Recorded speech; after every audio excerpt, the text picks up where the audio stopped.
and welcome to The Real Deal. Now, as part of our London Film Festival coverage, we're also bringing you the big theatrical reviews as well, and this is no exception. We are reviewing Dracula Untold. That's right. It stars Luke Evans as Vlad the Impaler, aka Dracula, who makes a deal with a vampire to save his people, but will it backfire on him? Here's a clip.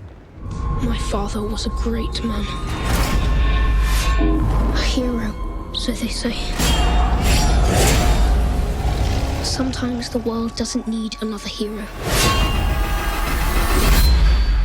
Sometimes what it needs is a monster.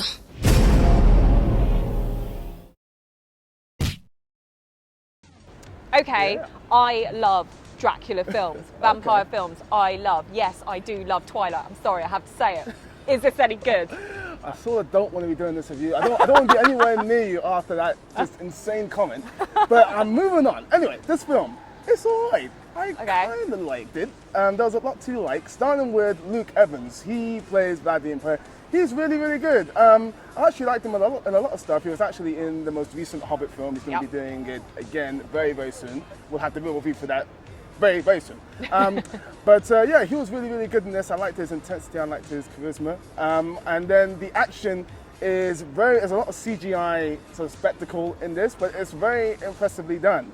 And they switch up the action enough that you're not bored with sort of one simple animation. It's not like a Michael Bay action overload. Why is he gonna go hating on Michael Bay? I'm not hating on Michael Bay. It's a Don't make me factual go Optimus Prime observation. on you right now. Okay. Anyway, my point being is it's not overload, is it? No. It's a nice balance. It's a nice balance because I mean the first time you see sort of Dracula out, he sort of does it in a way it's just himself sort of changing into a flock of bats and everything else. And the second time he does it, he like controls a whole battalion of bats, and that looks very, very cool visually. It's like a giant bat attack, and yeah, that's very cool. So is it another origin story? Like, Yes and no. I mean, what they've done here, they sort of reimagined Dracula as like it's like an action adventure film. It's not really a horror film, and he's the hero of the piece, if you will.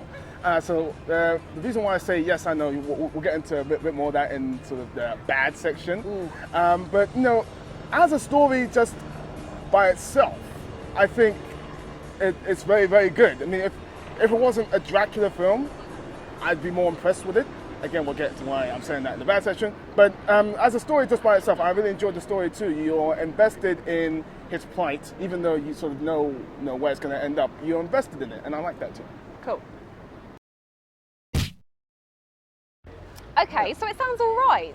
It sounds like it's probably going to be something that's going to be a good Friday night film. You know, big blockbuster, something that you can go and see. Date night, maybe. Ooh, I'll hide under my covers and watch this. It's not scary at all. I mean, that's really disappointing. My problem with it is that the film's called Dracula Untold, and you get to see sort of how he descends into becoming Darkness. Dracula. But at no point, even at the end of the film, is he recognizably Dracula.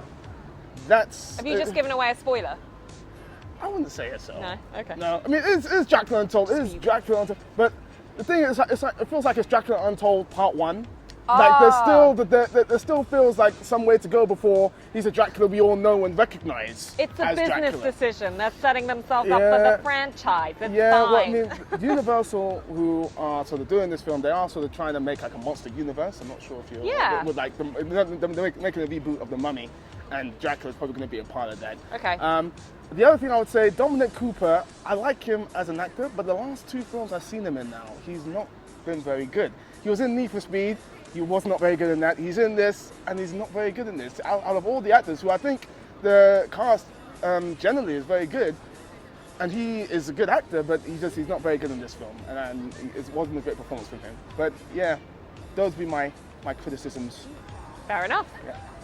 Okay, so it's quite balanced, this one. There's a few good things, there's a few bad things. It's kind of a mediocre film in that respect. There's, you can balance those out. So what is the star rating for this, and what's the real deal on Dracula Untold? I'm going to go 3 stars. I did enjoy it. I had a lot of fun with sort of the CGI spectacle stuff, because I'm me and I'm a superhero geek and I love action and all that sort of stuff. And all that stuff is cool. I liked the story for the most part. I thought Luke Evans was really good. But if you're sort of a fan of sort of like the Dracula lore and everything else, it doesn't feel like he's really truly become the Dracula we all know and recognize by the end of the film. And that's what it's meant to do. It's like Dracula begins, but there still feels like there's a bit more. Dracula needs to keep on going. So yeah, 3 stars. Okay, brilliant. Well, listen, thanks guys for watching our real review of Dracula Untold. For more reviews from us, check us out on Twitter at The Real Film Show. And of course, check out our awesome and not scary, not blood-sucking in any way website, therealdealonfilm.com. Thanks for watching. Yeah.